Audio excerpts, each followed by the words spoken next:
The Carnival Clown. This happened when I was 12, old enough to sense danger but still young enough to attract the attention of some pretty creepy people. We lived in a fairly busy neighborhood, but it was tucked away at the end of a dead-end street, right next to a forest preserve. Across from us, there was a small sump, and if you ventured through the forest, you'd end up at a tiny community park. One Saturday night, there was a mini carnival going on at the park, and since I didn't have plans, my mom suggested I check it out. She was the kind of mom who let me do my own thing, even after dark, so I grabbed my flashlight and headed out. I crossed through the forest, the trees casting eerie shadows, and eventually passed the old fence that separated the park from the woods. As soon as I stepped into the carnival, I was hit with the sight of flashing lights from the rides, a Ferris wheel, a mini roller coaster, and those spinning rides that make your stomach drop. There were also the usual carnival game booths and food stands. It wasn't very crowded, and I was enjoying the rare peaceful vibe. In the back corner, I spotted a circus tent with red and white stripes. Curious, I walked over and peeked inside. The tent wasn't packed either, just a few rows of people scattered in the audience. On stage were 3 clowns performing tricks. One was riding a tricycle, another was juggling, and the third was dancing around in this bizarre, overly exaggerated way. Then the dancer noticed me. He made eye contact and skipped over to the edge of the stage. He pointed at me and with a huge grin waved his finger, signaling for me to come closer, to join him on stage. I didn't know what to do, but all I knew was I didn't want to get anywhere near that guy, so I quickly walked away. I ended up running into a friend at one of the carnival booths, and we hung out for a while, laughing and chatting. But eventually, the carnival started to close down. People began leaving, and I said goodbye to my friend, then made my way back towards the woods. I was almost at the fence when I heard it, a voice calling my name. It was the clown, the same one who had waved me over earlier. He was standing behind me and asked if I wanted to check out the backstage area of the circus tent. Said there were some cool things the guests couldn't see. I didn't hesitate. I turned down his offer without a second thought, then quickly walked into the forest. But I couldn't shake the feeling that I was being watched, so I kept glancing over my shoulder. Sure enough, the clown was still standing there, just watching me, that creepy smile plastered across his painted face. The second I was out of his sight, I broke into a sprint, my heart pounding in my chest. I didn't look back again until I was well into the woods, and by that point, I was pretty sure I had lost him. But just when I thought I was safe, I heard it again, the sound of footsteps. My stomach dropped.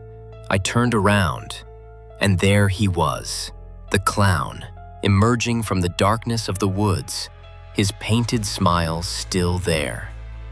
He was coming straight toward me. In sheer panic, I threw my flashlight at him and bolted in the direction of home, not daring to look back. I could hear his footsteps behind me, getting closer, but once I reached the road, I heard him stop.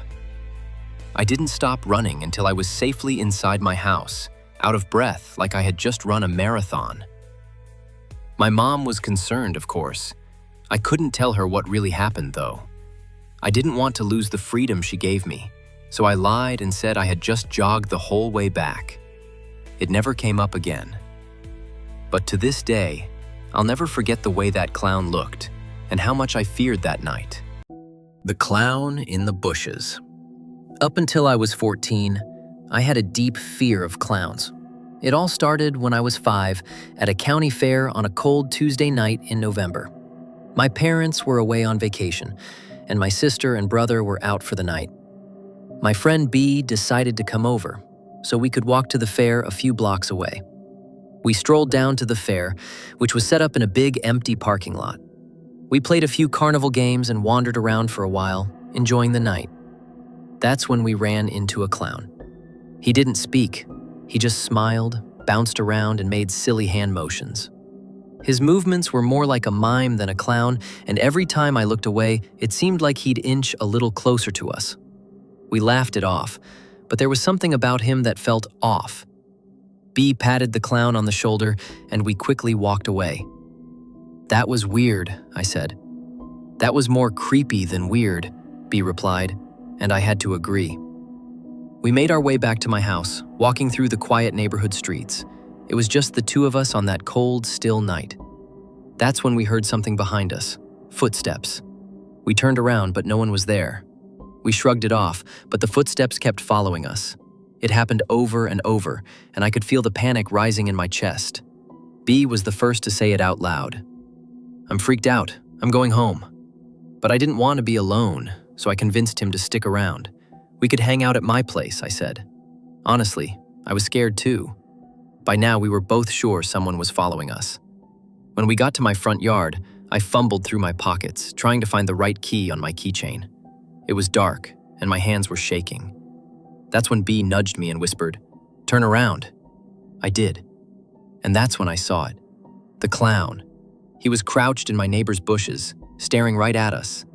The second he realized we saw him, he stood up and started walking toward us. I panicked. I couldn't get the door open fast enough. My heart was racing as I tried each key in the dark. Finally, I managed to unlock it, and we both rushed inside, slamming the door shut behind us. I grabbed my phone and called my parents, who told us to arm ourselves and hide upstairs. We ran up to my little brother's room and peeked out the window. There he was, standing in our driveway, staring right up at us like he was waiting for us to come out. I quickly shut the blinds and pulled B down to the floor with me. We both sat there, breathing heavily, trying to stay as quiet as possible. For what felt like an eternity, we watched through the crack in the blinds, waiting for him to leave. After about 10 minutes, he was gone. Or at least we thought he was gone. We never saw him again that night, but we couldn't shake the feeling that he might have been hiding somewhere on our property, watching us, waiting for us to make a move. I'm just glad we got inside when we did. The Clown in the Woods. I'm 14 years old, and I live in a small town in South Carolina with a population of about 130 people. It's a quiet place, a bit out in the middle of nowhere. My summer job was at the local lumberyard, nothing fancy, just helping customers load lumber into their cars. It kept me busy and fit, and best of all, it was only a mile walk to and from work. One night, after a long shift, I started walking home around 9:30 p.m. The moon had just started lighting up the road, and the sun had long since set behind the hills. There's nothing but empty land between the lumberyard and my house, and the road is narrow, winding through hills so steep you can't see over them until you crest the top. The trees line the sides, thick with vegetation and a few animal trails, and the sounds of crickets and frogs filled the air. It's a peaceful walk most nights, and I usually entertain myself with music. I popped in my earbuds and kept walking. About halfway home, I heard it, a high-pitched cackling laugh that seemed to come from nowhere. "What the hell was that?" I said to myself, taking out my earbuds. I stood still, listening. Maybe it was part of the song, but something didn't fit. The laugh didn't belong, so I stood there for a few more seconds, straining to hear it again. But all I could hear were the frogs croaking loudly, so I figured it was nothing and kept walking. The next day, I made my way to work at 1:30 p.m. as usual. It was a nice, quiet afternoon, and nothing was out of the ordinary. I kicked a rock along the road, watching it skip across the pavement. But then it landed next to something odd, a bright red ball. I picked it up, squeezed it, and sure enough, it squeaked. "This is a clown nose," I said, confused. "What the hell is this doing out here?" I carried it with me to work and showed it to the other guys. I even put it on and honked it for a laugh. It was a weird thing to find in the middle of nowhere, but the day went on as usual. Later that night, around 9:30 p.m., I clocked out and started walking home again. I'd forgotten my earbuds, so I was left walking in silence. As I passed a stretch of road about 150 yards away, I thought I saw what looked like a deer standing in the middle of the road. But it was hard to tell in the fog and the low moonlight. As I got closer, the deer spooked and scampered into the forest. Then, I heard footsteps behind me. At first, I thought it was just a deer returning to the road, but the footsteps were too steady, too human. I picked up the pace, my heart starting to race. Before I could look back, I heard a voice. "Hey there." I turned around. Standing in the middle of the road was a clown. His clothes were baggy and dirty. The colors faded into stains. His face was a mess. The makeup was smeared, and his eyes were completely black. He tilted his head and said, "You have something of mine. I need it back." My blood ran cold. I don't have anything of yours, I stammered, starting to back away. My house was still a quarter-mile down the road, and I wanted nothing more than to get home. The clown grinned, his smile too wide. Well then, if you don't have my nose, I'm going to need yours.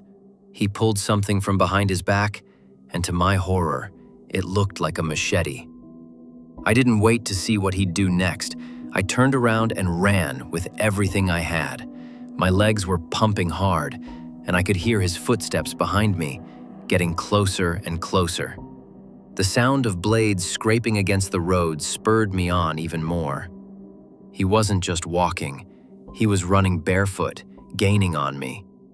His sick giggle echoed in the air. I could feel my lungs burning, but I didn't dare stop. As I crested the hill, I saw headlights in the distance, a truck coming my way. I waved my arms frantically, hoping the driver would see me. The truck screeched to a halt. I looked behind me, but the clown was gone. I jumped into the truck and told the driver everything that had happened. He called the police, and I've never walked that road again.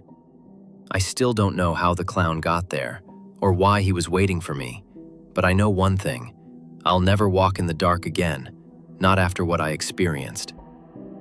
Since then, I've heard reports of similar incidents: clowns lurking in the woods, following people, hiding in the dark. I don't know if it's some sort of cult or just sick individuals, but I do know this: I'll never look at clowns the same way again. Don't forget to like and subscribe. And remember, the darkness is always surrounding us, just waiting for a chance. Thanks for watched. See you in the next story.